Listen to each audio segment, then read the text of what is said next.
Entonces, para hacer un pequeño resumen, hemos venido hablando acerca de los fundamentos y cómo Dios quiere poner 6 fundamentos o quiere que nosotros entendamos las cosas elementales acerca de Cristo. Y creo que estamos llegando a su fin. Vimos el fundamento del arrepentimiento de obras muertas.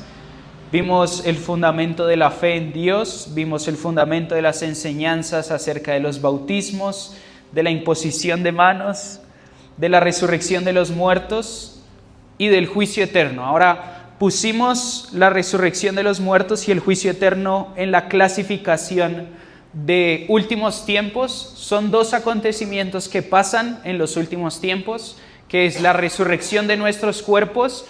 Y en ese mismo momento, después de la resurrección, pasa el juicio eterno. Ahora creo que debemos hacernos una pregunta y es, ¿realmente qué es el juicio eterno?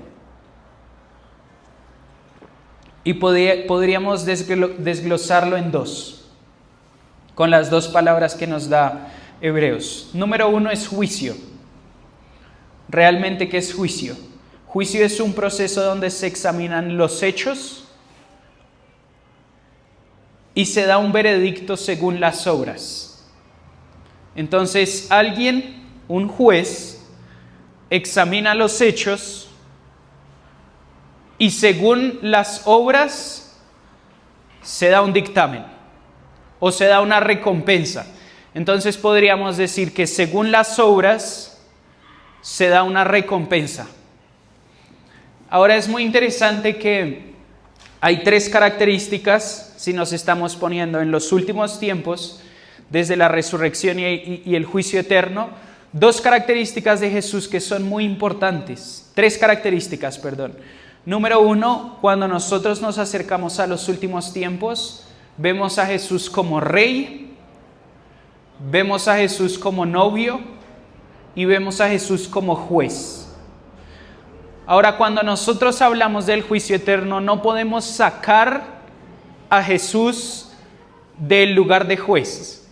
Cuando nosotros hablamos acerca de juicio, estamos hablando acerca de una característica de Jesús, y es que Él es juez.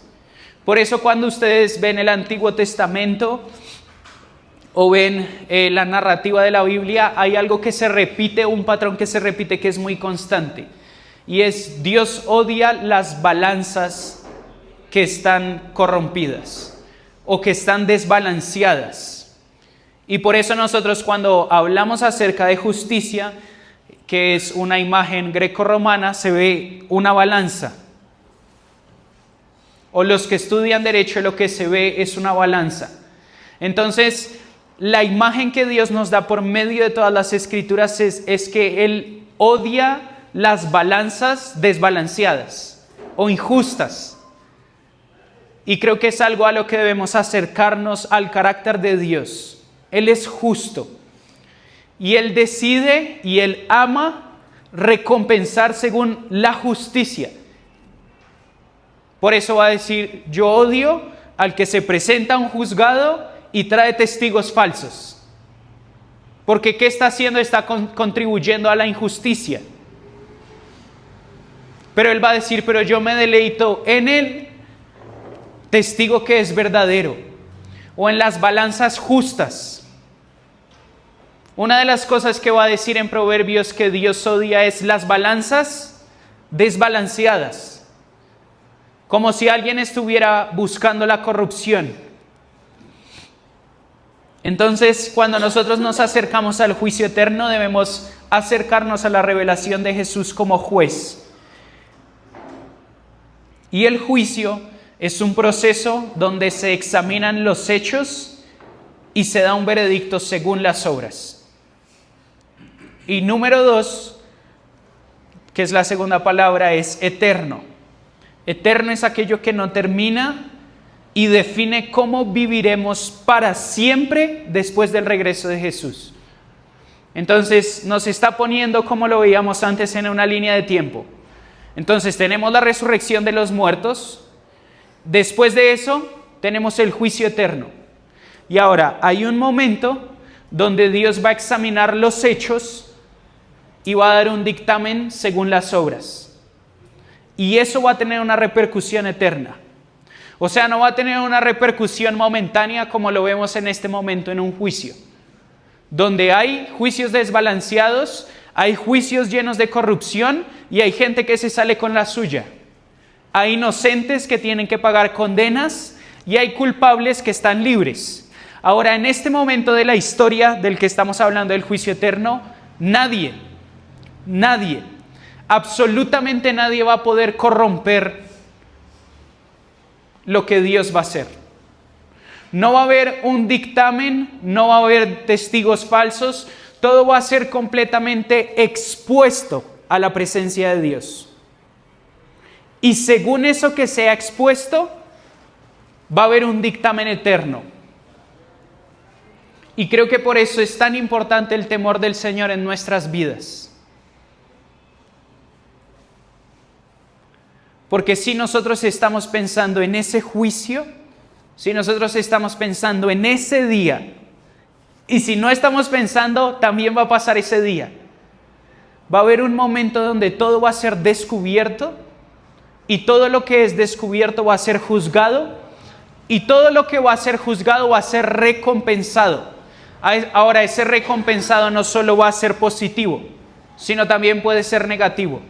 ¿Eso qué quiere decir? Que como es según su obra, y lo que se juzga es la obra, si la obra es mala, la recompensa es mala. Si la obra es buena, la recompensa es buena. Ahora, eso trae un temor del Señor a nuestras vidas, y creo que es lo que quiero que podamos llevarnos hoy. Cuando nosotros hablamos de juicio eterno, hay una palabra que llama nuestra atención, que es recompensa o recompensas. Y hay una pregunta que creo que todos nos hemos hecho, y es: ¿pensar en las recompensas está mal o está bien? ¿Por qué Dios habla tanto de recompensas? Hay una doctrina que creo que nosotros entendemos muy bien, y es la salvación por la gracia. Entonces nosotros no tenemos que hacer nada para ser salvos. Lo hizo todo Jesús. Ahora, la recompensa no es de acuerdo a la gracia de Dios, sino a las obras. Entonces Dios usa la recompensa para motivarnos en cómo vivimos nuestra vida en este momento. Dios nos habla acerca de recompensas para cambiar nuestra perspectiva de este momento y tomar decisiones en cómo voy a vivir hoy para que afecte mi eternidad. Lo mismo pasa con la salvación. La salvación es gratuita y está para todo el mundo. Pero va a haber un momento donde va a haber un juicio. Y ese juicio va a dictar dos cosas. ¿Decidimos aceptar la salvación de Dios o no? Y cada uno según su obra. Entonces, los que aceptaron a Jesús, pues van a tener comunión eterna con Jesús. Ahora, los que decidieron no aceptar a Jesús, van a tener la ira de Dios por toda la eternidad. Es lo que los profetas van a hablar, el lago de fuego, donde hay dolor. Y creo que son dos doctrinas que nosotros debemos hablar, porque en este momento de la historia la iglesia no quiere hablar acerca de eso, del sufrimiento que no hay a causa de no conocer a Cristo, de no entrar en una relación con Cristo. Entonces hemos llegado a doctrinas donde dicen el infierno no es real, es mentira. Eso está completamente alejado de las Escrituras. Entonces debemos acercarnos a la Biblia con lo que la Biblia está diciendo. Sí, la salvación es gratuita, pero el que la acepta tiene comunión perfecta con Dios durante toda la eternidad. El que no la acepta tiene la ira de Dios por toda la eternidad, que los profetas y la Biblia van a hablar acerca de esto como el lago de fuego. Ahora debemos pensar en las recompensas. Las recompensas Dios las usa como un combustible para que nosotros cambiemos o vivamos de una forma distinta en este momento. Hay varios beneficios psicológicamente comprobados acerca de las recompensas. Las recompensas es como si Es como si no. Dios conoce cómo funciona el ser humano y de acuerdo en cómo Él sabe que funciona el ser humano, hace las cosas. Entonces la psicología descubrió que las recompensas son buenas y Dios desde el primer momento nos estaba hablando acerca de recompensas. Es mucho más fácil que una persona alcance un objetivo si tiene una recompensa. Es mucho más fácil que un niño estudie, esto lo saben las personas que trabajan con niños, que trabajan enseñando, pero saben que es mucho más fácil que un niño estudie, que un niño haga las cosas con un buen desempeño, si él sabe que va a tener una buena recompensa. Es mucho más fácil para nosotros hacer lo que hacemos si sabemos que vamos a tener una recompensa. Nosotros nos movemos por recompensas.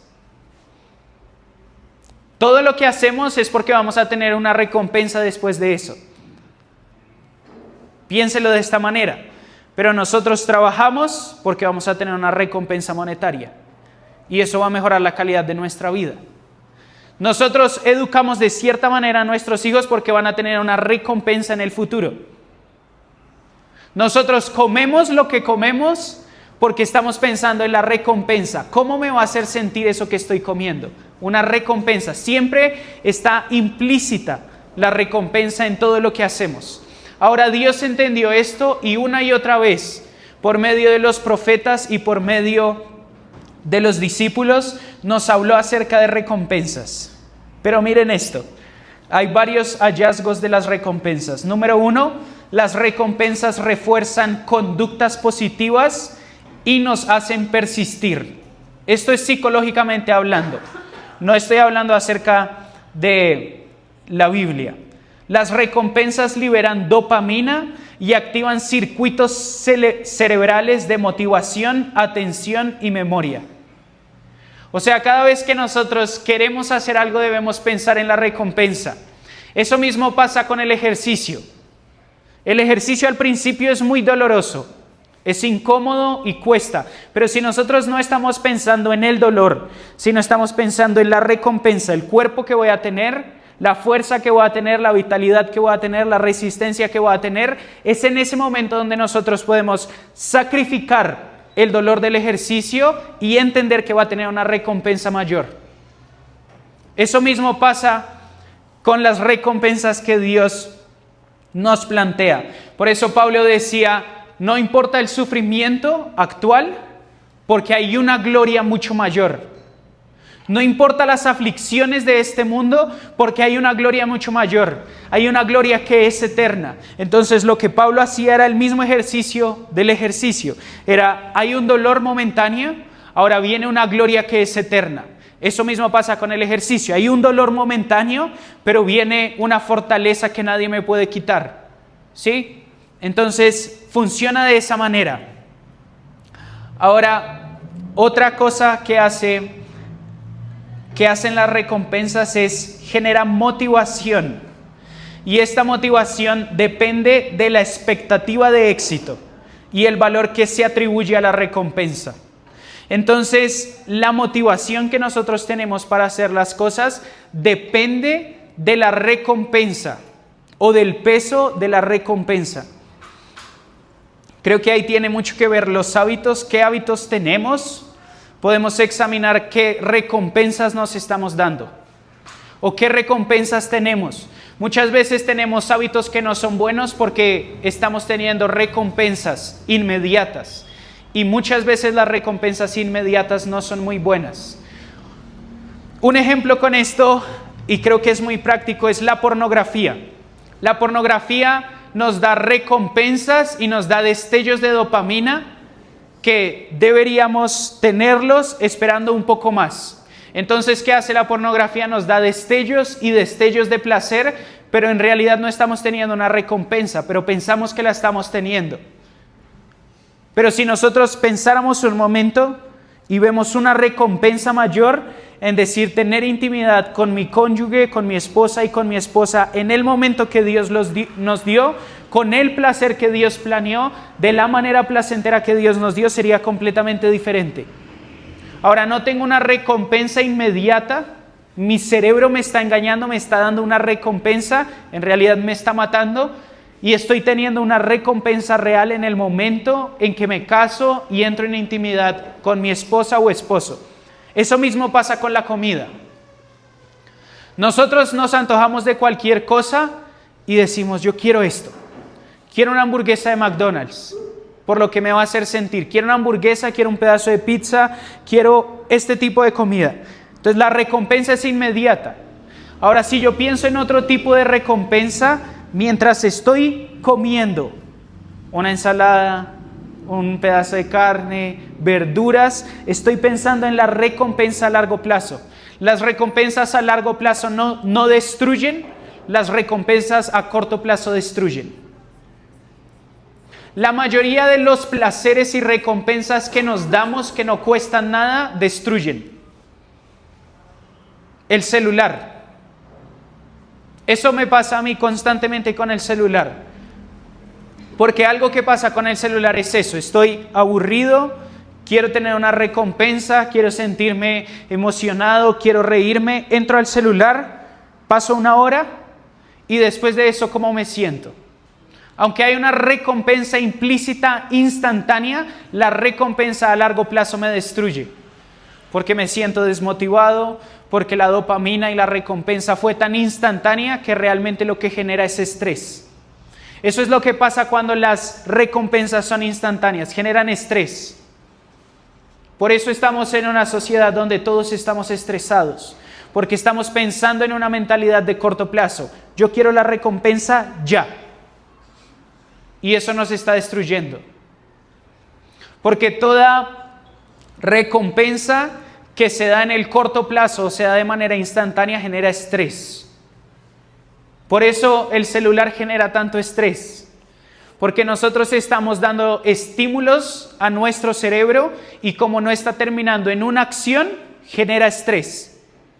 No sé si les ha pasado, pero empiezan a mirar el celular y pasa no sé cuánto tiempo, pero después de que terminan de estar en el celular, tienen estrés. Se sienten como vacíos, como incómodos. Es por eso mismo. Ahora Dios nos creó para que nosotros tuviéramos recompensas eternas.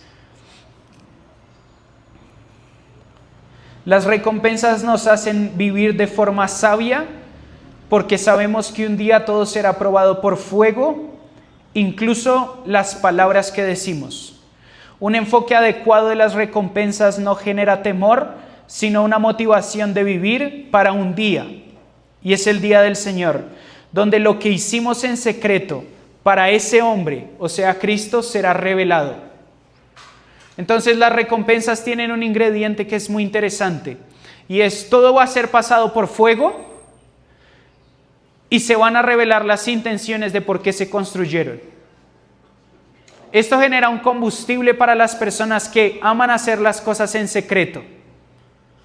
En decir, va a haber un momento de perdonar a un enemigo, de darle una ofrenda a una persona que no lo merecía, de orar por las personas que nos perseguían, de ayudar a las personas que nos traicionaron. Todas esas cosas que fueron en secreto y nadie los vio, nadie vio a esas personas, va a haber un momento en donde van a ser recompensadas. Ahora, esto es un dolor de cabeza para las personas que aman hacer cosas en secreto, pero de manera como iniquidad. Todas las personas que buscan hacer cosas en secreto, sin ser descubiertos, como iniquidad, ese día van a ser avergonzados. Es ahí cuando nosotros entramos en el temor del Señor y empezamos a vivir vidas bajo la audiencia de una sola persona. ¿A qué voy con esto? Yo decía que tener un enfoque en la recompensa y el juicio no genera temor, sino es un combustible para vivir bajo la audiencia de una persona. ¿A qué me refiero vivir bajo la audiencia de una persona? Es entender que hay una persona que todo el tiempo me está mirando. Es lo que decía, si no estoy mal, David en el Salmo 115. Si subo a los cielos, ahí estás tú. Si bajo a lo profundo del Seol, ahí estás tú. Si me acuesto en mi cama, ahí estás tú. Y cuando nosotros empezamos a pensar que hay una persona a la que estamos viviendo todos los días de nuestra vida, empieza a generar un temor dentro de nosotros. No un temor de alejarnos, sino un temor de acercarnos. ¿Cuál es la diferencia entre el temor de Dios que es saludable y el que no es saludable? El temor de Dios que es saludable nos acerca a la presencia de Dios. El temor de Dios que no es saludable nos aleja de la presencia de Dios. Ahora, si nosotros estamos viviendo bajo la audiencia de una persona, y acá quiero ponerles una imagen.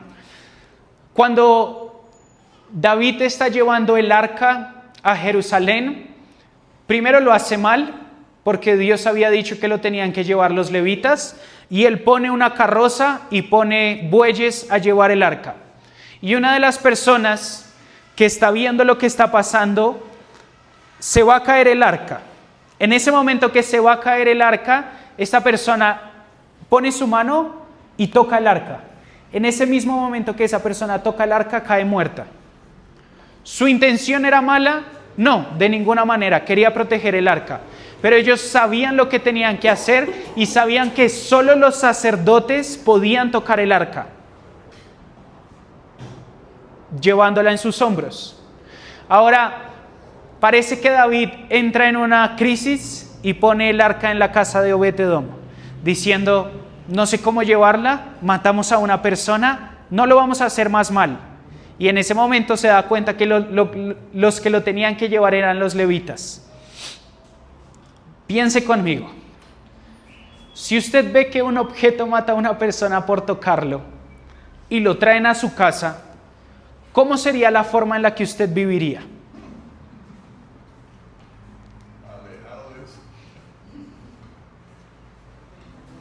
¿Cómo le hablaría a su esposa o a su esposo?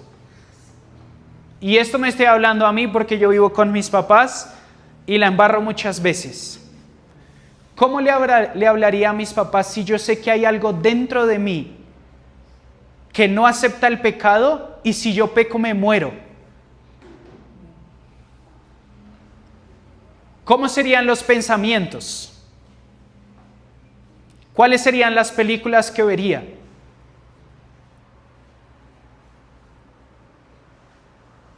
Sería completamente diferente. En esto no quiero ser legalista en decir, este tipo de películas no se puede ver, este sí. Pero lo que yo quiero llevarlos a pensar es cómo viviríamos si nosotros sabemos que una persona hizo algo equivocado y lo mató. Eso fue lo mismo, y esto no es una imagen solo del Antiguo Testamento, eso fue lo mismo que pasó en la iglesia de Hechos. Cuando dos personas quisieron mentirle al Espíritu Santo y ante la majestad y el temor que había en ese momento caen como muertas. No, como muertas no, mueren.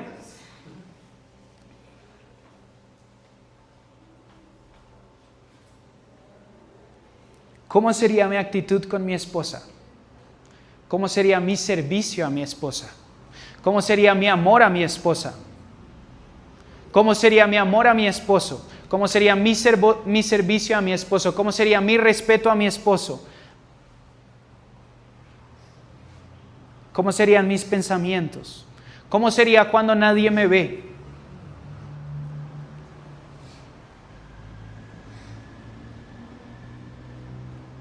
Es la misma imagen que muchos ponen cuando hablan acerca del Espíritu Santo. Las palomas son hipersensibles. Por eso uno cree que va en el carro y piensa que las va a atropellar y en realidad nunca las atropella, porque ellas son hipersensibles. Ahora, la imagen que nos da la Biblia es preciosa porque cuando Jesús está siendo bautizado, viene el Espíritu Santo sobre él, como una paloma. Ahora, si nosotros supiéramos que tenemos una paloma en nuestro hombro, ¿cómo serían nuestros movimientos? Y lo que necesitamos es que esa paloma no se vaya. ¿Cuál sería nuestro cuidado?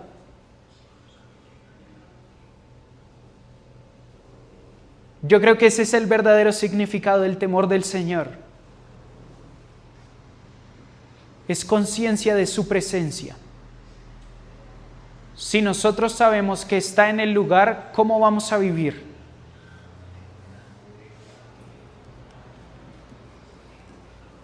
Y ahora podemos extenderlo un poco más. ¿Cómo vivimos? Tengamos conciencia o no de la presencia del Señor, todo va a ser juzgado y probado por fuego. Entonces, ¿se vuelve un combustible o nos destruye completamente?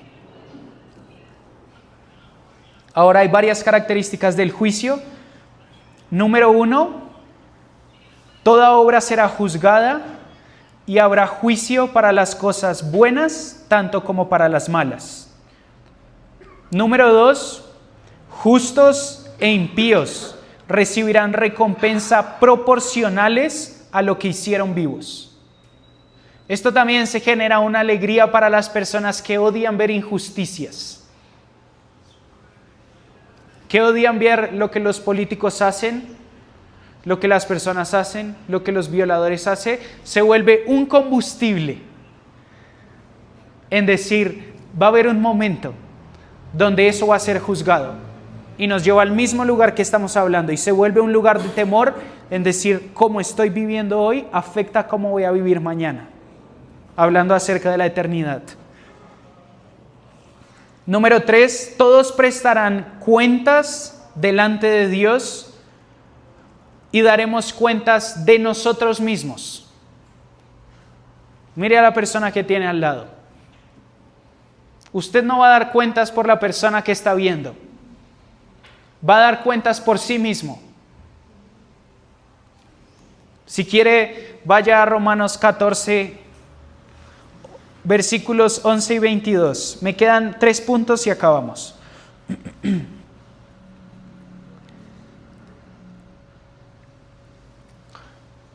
Romanos 14 del 11 al 12, perdón. Porque está escrito, vivo yo, dice el Señor, que ante mí se doblará toda rodilla y toda lengua alabará a Dios. De modo que cada uno de nosotros dará cuenta de sí mismo. Entonces, no vamos a presentarnos delante de Dios y vamos a decir, pero es que en mi iglesia, no.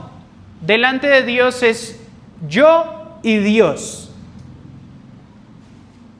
Es que en mi trabajo, es que mi amigo, no, yo y Dios. Delante de Dios, sin nada que ocultar, mirándolo a los ojos, Él me va a pedir cuentas acerca de mí mismo. Esa es una característica.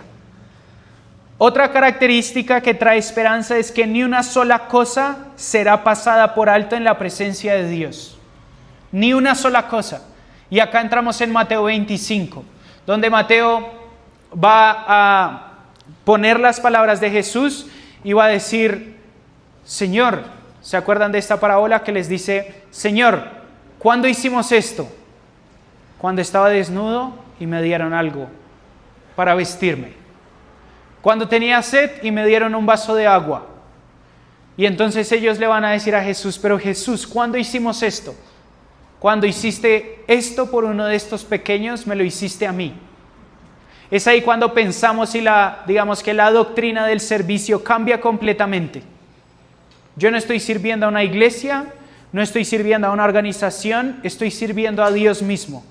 Hay una frase de un doctor que me gusta mucho, pero dice, cuando nosotros servimos, Dios se lo toma personal. Entonces, cada cosa que hacemos en secreto o descubierto va a ser probado y vamos a saber si es para Dios o no. Eso otra vez genera temor de Dios, lo bueno y lo malo. Pero todo lo que hicimos en secreto, intercesión por otras personas, oración por otras personas. Por eso Jesús es tan enfático en Mateo 6:6, en decir, cuando ores, cierra la puerta, entra a ese lugar y tu Padre que está en lo secreto te lo recompensará en público. Está apuntando al juicio.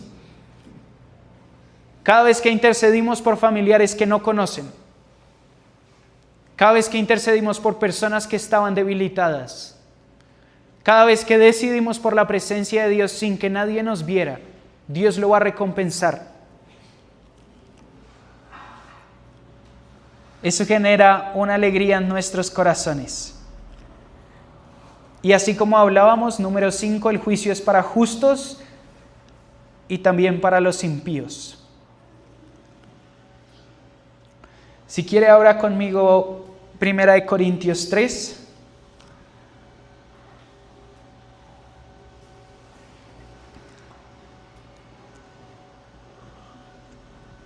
Pero las recompensas tienen una característica, y es que aunque todos somos salvos, no todos tendremos las mismas recompensas. Aunque puede ser una persona salva, cuando Jesús vuelva y establezca su reino sobre la tierra, las recompensas para unos y para otros no van a ser las mismas. 1 Corintios 3.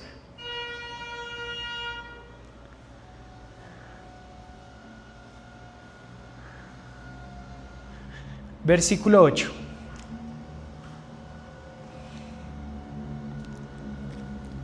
Ahora bien, el que planta y el que riega son una misma cosa, pero cada uno recibirá su propia recompensa conforme a su propio trabajo. De la misma forma que habló en Romanos, Pablo está hablando en Corinto y está diciendo, cada uno va a dar cuentas de sí mismo y cada uno va a dar cuentas de su trabajo. Entonces aquí sale algo de la ecuación, y es: nosotros, como no vamos a dar cuentas de la otra persona, no debemos compararnos con otra persona. Lo que Dios va a demandar de una persona es diferente a lo que va a demandar de otra persona, porque los va a juzgar según su propio trabajo y los va a recompensar según su propio trabajo. Entonces no debemos ni hacer más o hacer algo que Dios no nos pidió hacer, porque no nos va a pedir cuentas de eso, pero sí nos va a pedir cuentas de lo que nos dio. Ahora, de esto vamos a hablar dentro de 8 días, porque muchas veces queremos conquistar lo que Dios no nos dio y perdemos de vista lo que Dios nos dio. Entonces, cuando lleguemos delante de Jesús, o cuando Jesús llegue delante de nosotros, Él no nos va a decir, o nosotros no le vamos a decir, pero es que tú no me diste esto, pero te di esto. ¿Qué hiciste con lo que te di? Es lo que hace Adán en el jardín del Edén.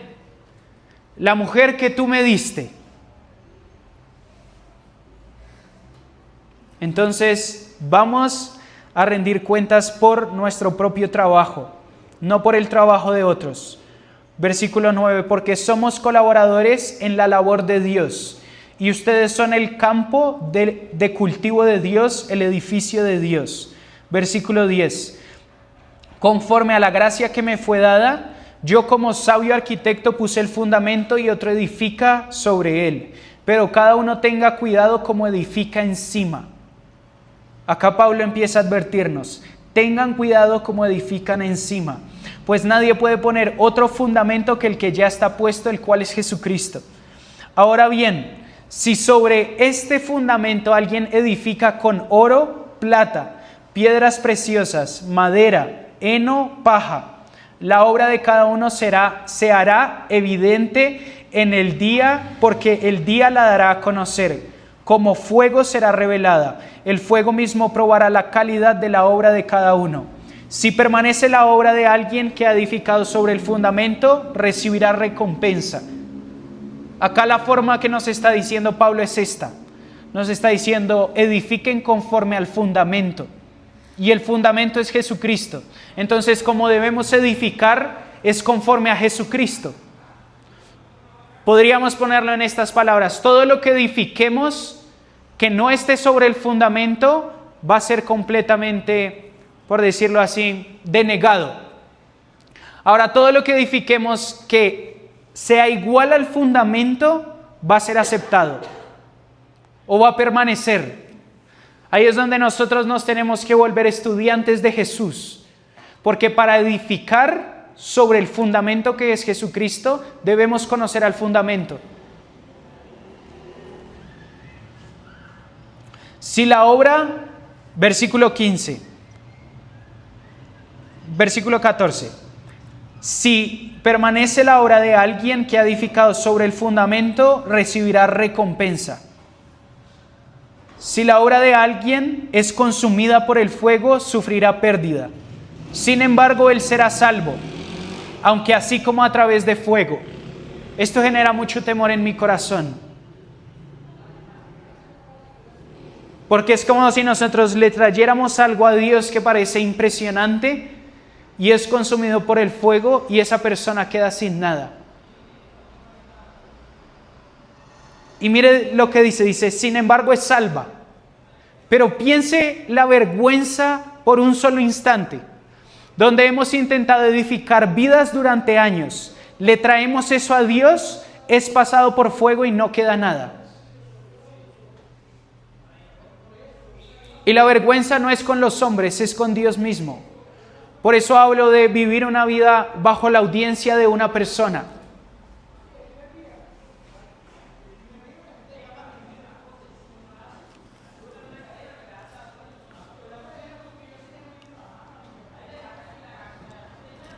Para terminar, hay dos cosas que son muy importantes.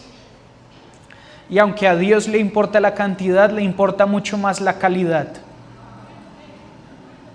Si a uno lo llama a ser más que a otro, no debemos compararnos o medirnos de acuerdo a la cantidad de lo que la otra persona está haciendo. Porque volvemos al mismo principio. Dios no me va a medir por la cantidad, sino por la calidad de lo que me dio.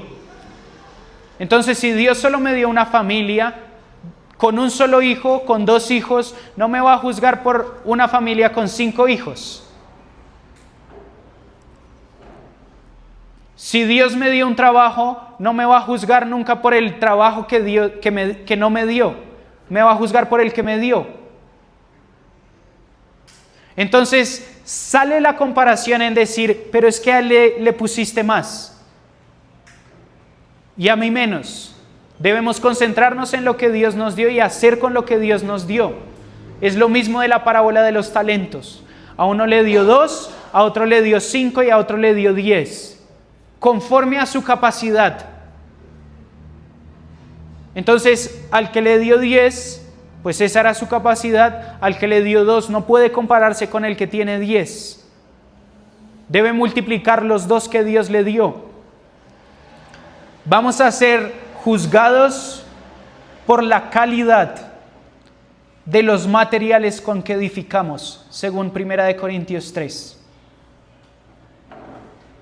No va a ser mucho oro, sino va a haber una diferencia, hojarasca u oro. ¿Qué calidad de materiales usamos para edificar?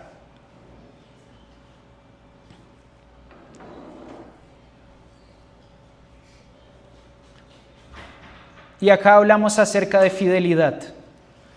Dios nos va a recompensar según la fidelidad con que tratamos lo que Dios nos dio. Dios nos va a recompensar según la fidelidad con que tratamos lo que Él nos dio.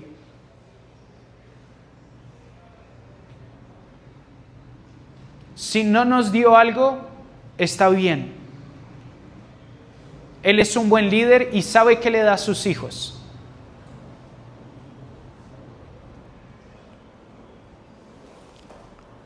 Cuando nosotros nos acercamos a Jesús como juez, se purifican nuestras intenciones de por qué estamos haciendo lo que estamos haciendo. Cuando nosotros vivimos bajo la audiencia de una persona, esperando una sola frase, que es buen siervo fiel. Sobre poco has sido fiel, sobre mucho te pondré. Nuestras intenciones y la forma en la que vivimos en este momento se purifica completamente. Porque el día que Él regrese, van a pasar estas cosas. Desde Job lo está diciendo, porque Él paga al hombre conforme a su trabajo y retribuye a cada cual conforme a su conducta. Lo dijo por medio de David, dales conforme a su obra y según la maldad de sus hechos. Dales conforme a la obra de sus manos, págales su merecido. Lo dijo por medio de Isaías. Isaías lo vio regresando y dijo: he aquí el Señor Dios vendrá con poder y su brazo gobernará por él. He aquí, con él está su galardón y delante de él está su recompensa. Lo volvió a ver en el capítulo 62 y dice: he aquí el Señor ha proclamado desde los confines de la tierra, decid a la hija de Sión, he aquí tu salvación viene, he aquí su galardón está con él y delante de él su recompensa. Jeremías también lo vio y dijo: yo, el Señor, escudriño el corazón, pruebo los pensamientos para dar a cada uno según sus caminos, según el fruto de sus obras. Jesús mismo lo dijo antes de ir a la cruz y dijo: porque el Hijo del Hombre ha de venir en gloria con su Padre y con sus ángeles, y entonces recompensará a cada uno según su conducta. Juan lo vio en Apocalipsis 3 veces.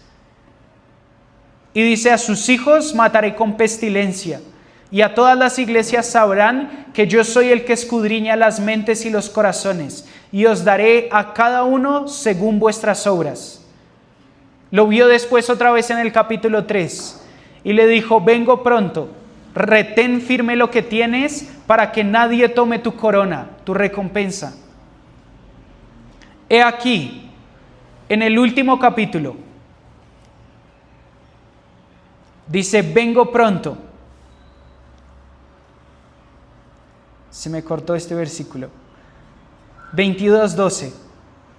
Dice: aquí, vengo pronto, y mi recompensa está conmigo para recompensar a cada uno según sea su obra. Jesús nos está llevando a un entendimiento mucho más profundo. Y nos está llevando a pensar: si vivimos bajo la audiencia de uno, la recompensa es muy diferente. Pero sea como sea, hay un momento donde todos serán recompensados. Lo que se hizo en secreto será descubierto. Todo lo que se hizo en público también será descubierto. Y creo que es a ese entendimiento al que nosotros debemos entrar.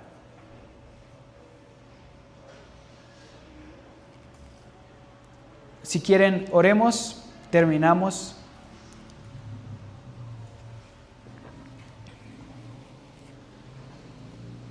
Pero yo quiero que podamos orar y que podamos entender lo que Jesús está hablando, que esto afecte nuestra vida y cómo vivimos hoy.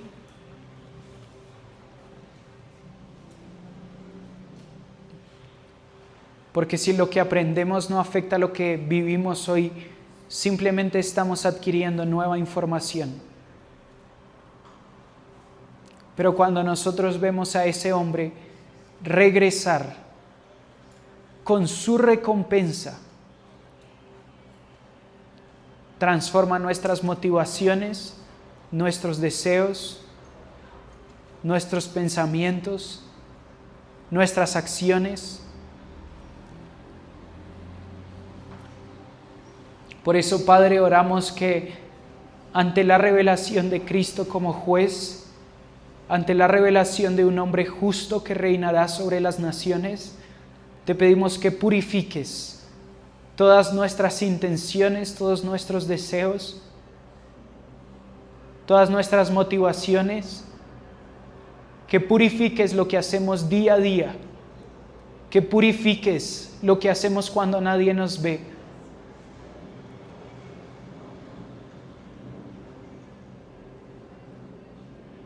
Te amamos, Jesús, y anhelamos verte regresar y anhelamos verte recompensar a cada uno según su obra. Te amamos y te bendecimos.